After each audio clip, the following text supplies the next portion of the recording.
everyone, I'm Meg. Welcome to my kitchen. I'm a classically trained pastry chef, a wife, and a mom of two. I've worked in famous bakeries, Italian truffle sales, and in the wine world. Like you, I'm super busy with my job, my husband, and my girls, so I like to make cooking as fun and easy as possible. Here, I'm going to teach you how to bake and cook without a fancy degree. We'll pair wine with meals, good coffee with cakes, and everything in between. So grab a cup of coffee, pour a glass of wine, or sip on your favorite beverage, and I'll meet you in the kitchen. Today we're starting with my absolute favorite. It's my lemon scented cake with lemon buttercream frosting. Making a homemade cake to me is just so much nicer than a box cake. And also it's not that hard. I think you're going to love this cake and it's going to be a showstopper when you bring it to wherever you're going. We're gonna start with creaming the butter and the sugar together. So my butter is room temperature, and this is 170 grams of butter. Grams is more precise, so everything's gonna come out perfectly each time and the same each time. Whereas when you're measuring with a cup or teaspoons, sometimes it can be different because everybody measures a cup differently. So measuring out your ingredients is my tip for it to become the same every single time. So 170 grams of butter goes right into your KitchenAid mixer. And then we're gonna add 333 grams of granulated sugar. Now we're gonna go ahead and let that cream on the KitchenAid mixer for a few minutes. You're gonna know that it's ready when it looks fluffy and white.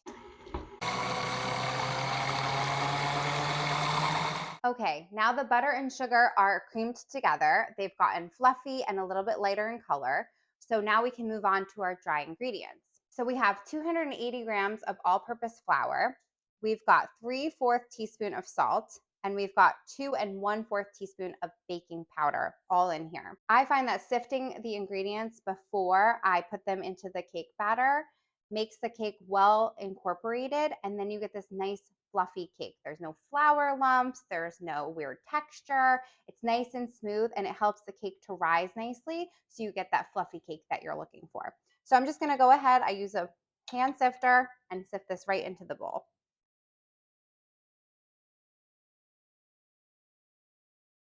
Okay, now that is sifted together, just do a quick whisk to make sure everything is nicely incorporated. And then we'll go ahead and set that aside. So next, we're gonna scrape down the sides of our butter and sugar. Once your sides are all scraped down and you make sure everything is well mixed, which mine looks nice and mixed, you're gonna go ahead and put that back on the KitchenAid. Okay, now you're gonna keep it on low and you're gonna add your eggs one at a time. So you have 3 eggs already cracked in a bowl. You don't wanna overmix your eggs. So this part is gonna go a lot quicker and you're definitely not gonna do it for more than like 2-3 minutes tops. We're gonna go ahead and put them in one at a time. So it's not precise, but I just let one yolk and a little bit of white drop in at a time until that's well incorporated. In between adding them, I do turn it up to like medium-low speed. Okay, now I'm going to turn it off and scrape down my sides. It's very important when you're baking that your ingredients are mixed together properly. Otherwise, they won't react together and the cake won't rise properly. Or you'll get a cake that's like a little raw in the center and maybe overbaked on the outside. So everything has to be well mixed, well incorporated to make sure that you're getting proper cook times and proper rising on the cake. So we're gonna go ahead and put that back on for about 30 seconds on 4 speeds, so that's medium-low, and just until everything is incorporated. Okay, that's been about 30 seconds. It all came together. I'm gonna scrape down my sides again before I do the next step. Now we're gonna go ahead and add the vanilla. So I did a tablespoon of vanilla. I know sometimes recipes say 1 teaspoon or 2 teaspoons. Like, who does that? We use a full tablespoon. You want the vanilla flavor. It's a vanilla cake. So we're putting in the full tablespoon. This cake is vanilla and lemon. So this is a lemon scented cake. I do the zest of 1 lemon.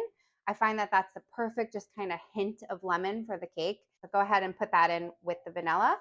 And then we'll let that go for about 30 seconds. Once that goes for 30 seconds, guess what we're gonna do? Scrape the sides one more time. And now we're gonna go ahead and add our dry ingredients and our buttermilk. All right, so we have 1 cup of buttermilk and then our flour mix with the baking powder and the salt that we set aside. So we're gonna put this in 3 parts and we're gonna start with the dry mixture. So we're gonna go ahead and just add, I'll just do like a couple spoonfuls, whatever looks like a third. This part doesn't have to be too precise, so don't worry. But about a third of the mixture goes in. And we'll let that go ahead for maybe like 15, 20 seconds, just quickly until you see it incorporated. Now that 1/3 of your dry mix went in, you're gonna do about 1/3 of your buttermilk and slowly pour it in while it's on low. So you want this, because this is fat and it's going into fat, they don't like each other.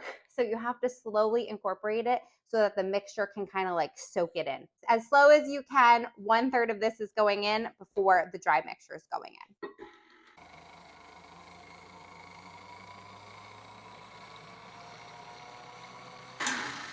Okay, now I'm gonna go back and add the dry ingredients. While this process is happening, you might think that it looks like it's breaking. Don't worry about that. It will come back together. But like I said, the two fats just like battle against each other, the butter and the buttermilk. So it's just a matter of mixing. The flour is gonna help that come together too. So we're gonna add another third of our flour mixture.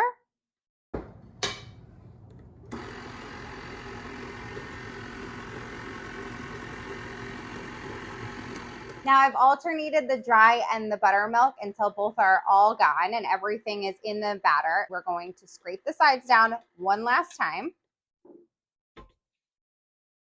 And then my secret is, you see how slow I've gone with speed on adding all those ingredients. We're gonna do like a quick spurt on high, like 15 seconds right now, just to make sure everything that didn't get mixed in got mixed in. So just quickly though, because you don't want to overmix. If you overmix, it just won't bake. I'm gonna go on high speed.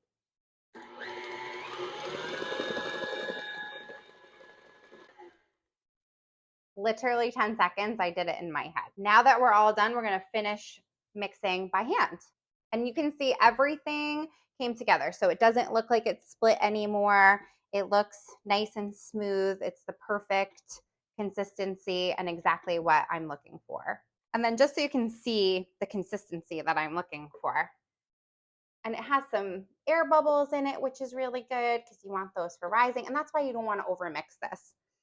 And now you're ready to go ahead and put this in your pan. Now I already prepped my pans before I started baking. I also set my oven to 350 degrees. What I do for my pans is I melt some butter and I just paint it with a brush over the pan. And then I put a little flour in and I just kind of go like this to get the flour all over. And then you can just turn it upside down and bang it out over the sink, over the garbage, whatever works best for you. And then parchment paper is my best friend because that will ensure that nothing is sticking. So I'll just put a little circle of parchment paper in both my pans. If you want them to be exactly the same, 600 grams per pan.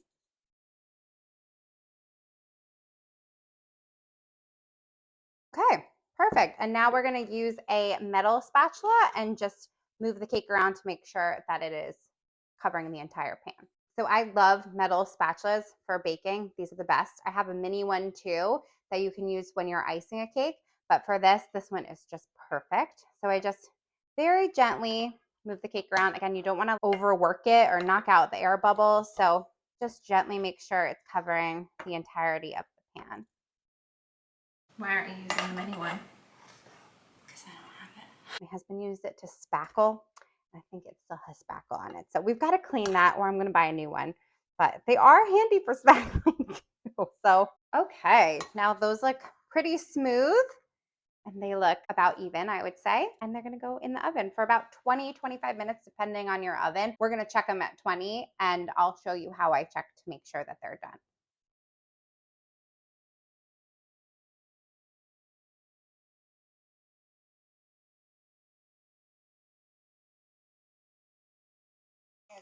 Crumb! Go, Mom! Tell me why. Mom, Mommy. I like cooking with steel bowls for this, but you'll see me. I can't hear you.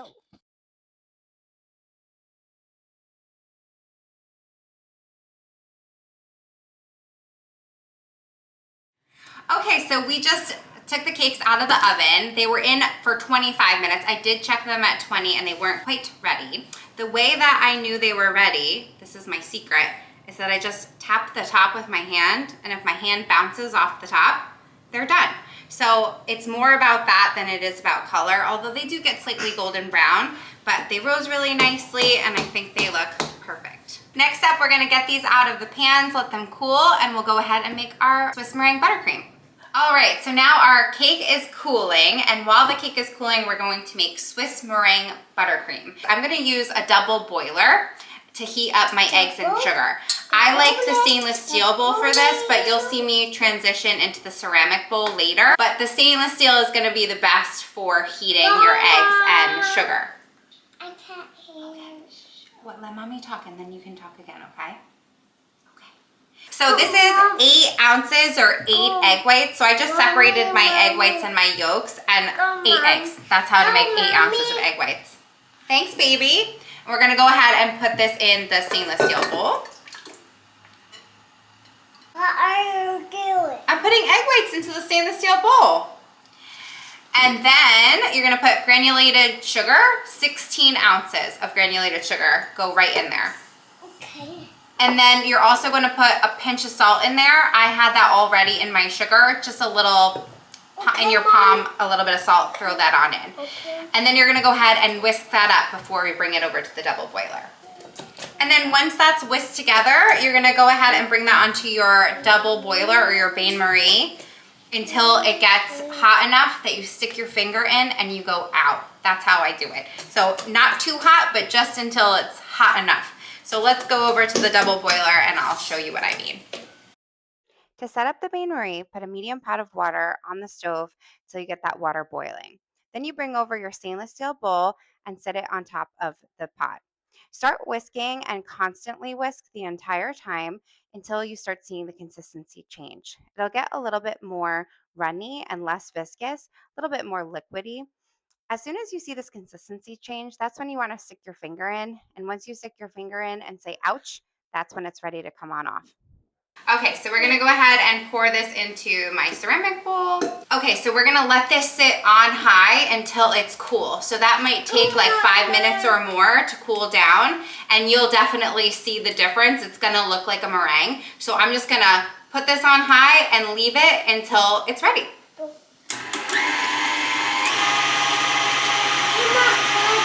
I'm getting you butter right now, big dog.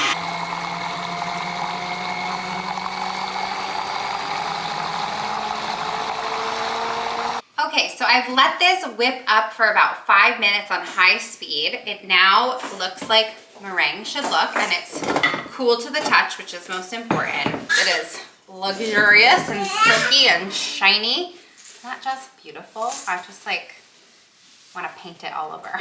So this is how you start a Swiss meringue buttercream. It's so simple. You just made meringue. You could bake this into cookies if you wanted, but we're gonna make it into the buttercream, and you literally just add butter to this. So I'm gonna switch from the whisk attachment to the paddle attachment for this. The paddle breaks down the butter a little bit easier. I do have the butter at room temperature, so it should be pretty easy to start mixing in. It'll go through a phase when you're putting the butter into the Swiss meringue. It will look a little scary for just a minute, and then you just leave it, walk away, don't panic, and when you come back, it's gonna look silky, smooth, fluffy, perfect buttercream. It is the easiest thing to do. So we're gonna go ahead and put this back on with the paddle attachment, add the butter. This is 1.5 pounds, unsalted butter. And then we're gonna add some vanilla. I have a tablespoon of vanilla, and then the juice of 1 lemon here.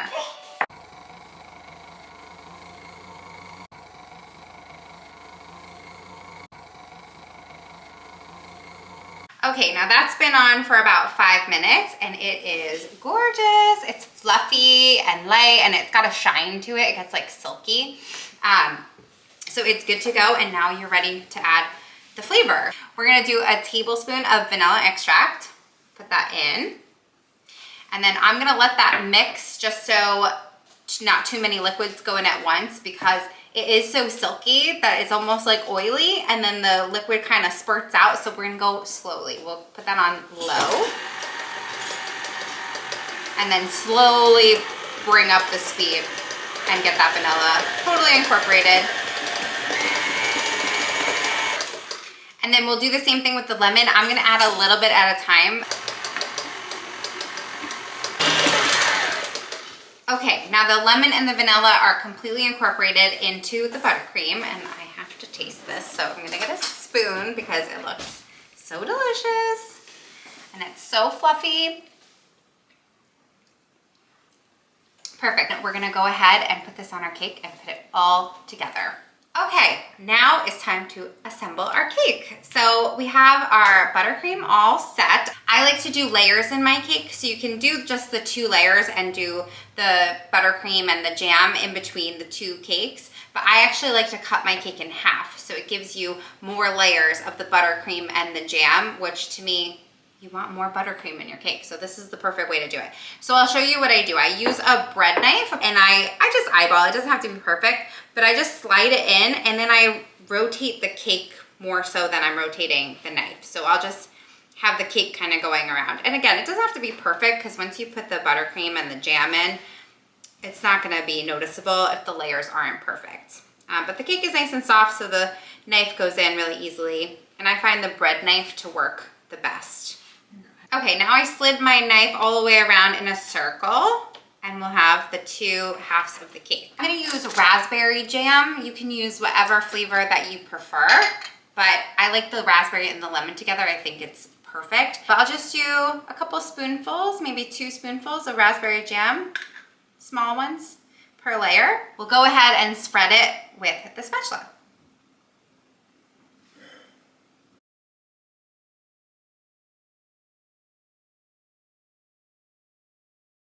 Okay, so once it's evenly spread across, I'm gonna go ahead and put a layer of buttercream. And it's okay if the jam gets in the buttercream because it's all gonna be together anyway. Okay, once it's spread out pretty much evenly, we're gonna go ahead and put the next layer on. So we're gonna do the same thing with this. We're gonna do the jam and then the buttercream, and then we'll do the next layer, jam and buttercream, and then we'll finish it off.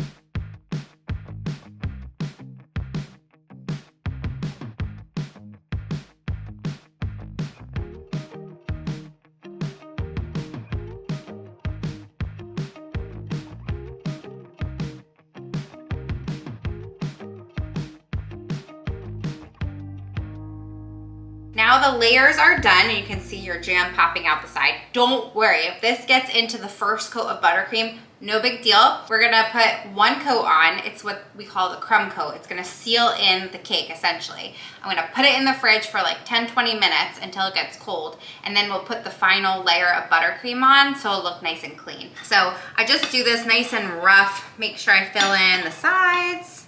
Again, who cares if the jam gets in mixed in, because you won't see it in the final coat. So now that the sides are done, we're just gonna go ahead and do a quick thin coat on the top. We will go ahead and put this in the fridge for 10-20 minutes until it's all nice and cold, and you'll see it'll get a little bit hard like a shell, and then we'll put the final layer on for the complete look.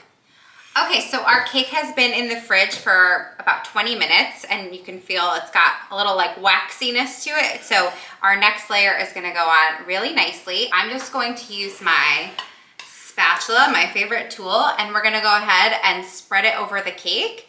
And I'll do this little like wave pattern on it. That's super easy to do. I'll show you what I do. So this is going on so smoothly over the crumb coat since I chilled it, and it's just perfect. You can see it's hiding all of the cake that was showing. It's hiding the raspberry jam that slipped out, just covering everything so nicely. I've used about the entire thing of buttercream. There's a tiny bit left. One batch, we'll do the 3 layers and then your crumb coat and then the extra on top. And I'm making it quite thick. I like a lot of buttercream. If you like it thinner, by all means, you don't have to put as much on. So now I do just like a little wavy pattern that I think looks really pretty, and I just use the edge of my spatula a little and I go in like semicircles on the cake. So I'll go around and around, and then I'll do the same thing on the sides too. It's just looking so pretty, and it looks like this fluffy, delicious cake.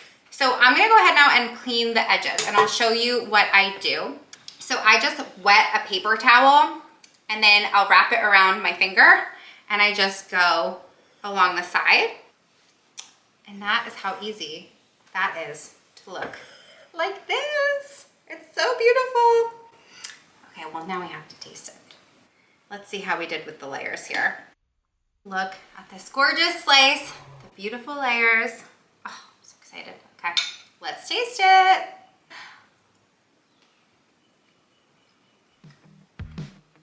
Oh my God, that's so good. That's so good. Everybody's gonna be so impressed with you. It was so easy. You can do it. You don't need a box cake. Let me know what you think in the comments once you try it, and I'll see you next time.